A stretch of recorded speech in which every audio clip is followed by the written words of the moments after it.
ക്ഷേത്രത്തിലാണ് ഈ ചന്ദനക്കാവ് ദേവീ ദേവന്മാരുടെ ക്ഷേത്രം നിലകൊള്ളുന്നത്. അദ്ദേഹത്തിൻ്റെ മച്ചിലുള്ള ദേവീനെയാണ് ഭദ്രകാളി സ്വരൂപമായിട്ടാണ് ഇവിടെ പ്രതിഷ്ഠിച്ചിരിക്കുന്നത്. ഉപദേവനായിട്ട് യവനീഷനുണ്ട്. പിന്നെ അതിന് തൊട്ട് താഴെ കാരായ ഭഗവതി, പിന്നെ ഈറ്റിലത്തം പ്രസവരക്ഷാംബികയായിട്ട് നിലകൊള്ളുന്നത് ഈറ്റിലത്തമ്മയാണ്. അതുകൊണ്ട് മാസം 7-ാം മാസത്തിലെ വഴിപാട് പ്രസിദ്ധമാണ്. 8 പേർക്ക് ചടങ്ങ് ഇവിടെ പ്രസിദ്ധമായിട്ടാണ് നടന്നത്. പിന്നെ കുട്ടിയെ തൊഴിയിക്കണ്, പ്രസവാന്തര ശേഷം കുട്ടീനായിട്ട് വന്ന് ഈറ്റിലത്തമ്മയെ തൊഴിയിക്കുകയും ഭഗവതിക്ക് പട്ട് ചാർത്തുകയും ചെയ്യുന്നു. ചോറൂണ് തുടങ്ങിയ മറ്റു വിശേഷാൽ വഴിപാടുകൾ ഇവിടെ നടത്തപ്പെടുന്നു. അതിനുശേഷം ഇവിടെ വനദുർഗയായിട്ട് വള്ളിക്കാവിലമ്മയും അയ്യപ്പ ക്ഷേത്രവും നിലകൊള്ളുന്നു.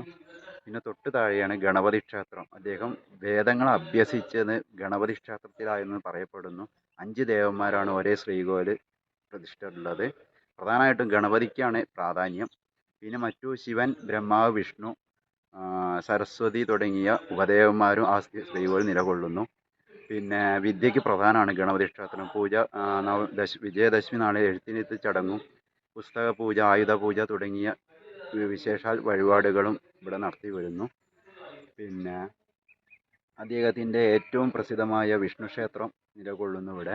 അദ്ദേഹം കൈപ്പട വരച്ച ഗരുഡൻ, കൃഷ്ണൻ, ഗണപതി എന്നുള്ള ചുമർച്ചിത്രം ഇവിടെ പ്രതിഷ്ഠയാണ്. ഇവിടെ അങ്ങനെ ഒട്ടാകെ 18 പ്രതിഷ്ഠയാണ് ഈ ക്ഷേത്രത്തിൽ നിലകൊള്ളുന്നത്.